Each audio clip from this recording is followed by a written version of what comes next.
Hello बच्चों। तो question पढ़ते हैं।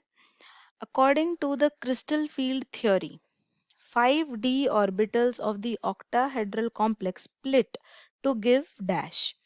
तो पहला ऑप्शन दिया गया है कि 2 orbitals with lower energy and 3 orbitals with higher energy.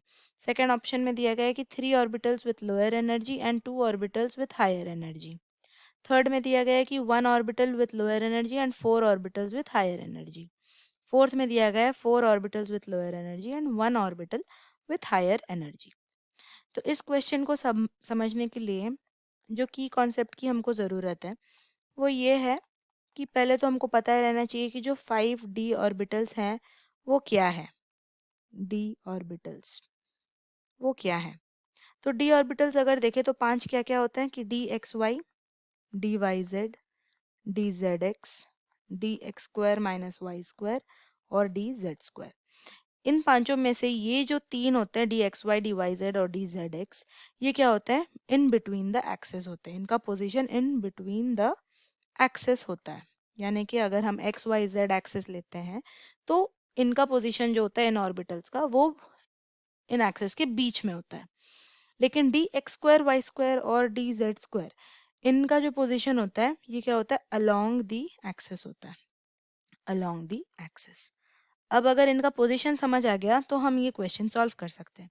कैसे? कि जब एक ऑक्टाहेड्रल कॉम्प्लेक्स फॉर्म होता है, जो जो लीगेंड का अप्रोच होता है वो लीगेंड का अप्रोच होता है along the axis. Approach is along the axis. अब जब अलोंग द एक्सिस आ रहा है तो जो orbital along the axis present होते हैं उनके साथ रिपल्शन रहेगा। अब रिपल्शन के वजह से क्या होता है कि वो ऑर्बिटल का एनर्जी बढ़ जाता है।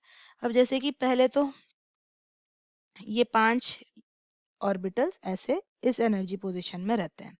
फिर क्या होता है, जैसे ही लीगेंड पास आना शुरू कर देता है मेटल आयन के, तो इनका क्या होता है कि इक्वली पांचों का एनर्जी बढ़ जाता है। क्योंकि वो दूर हैं अभी, तो पर्टिकुलर किसी एक ऑर्बिटल पे ज़्यादा इफेक्ट नहीं होता। पर जैसे ही लीगेंड और ज़्यादा नज़दीक आने लगते हैं तो क्या होता है कि जो दो ऑर्बिटल अलोंग द एक्सेस हैं उनका एनर्जी बढ़ जाता है, और जो 3 orbital in between the axes है उनका एनर्जी कम हो जाता है। तो ये क्या करता है कि ये एनर्जी को इक्वल कर देता है। ऊपर थोड़ा बढ़ जाता है, नीचे थोड़ा कम हो जाता है। तो उस हिसाब से क्या होता है कि इक्वल हो जाता है।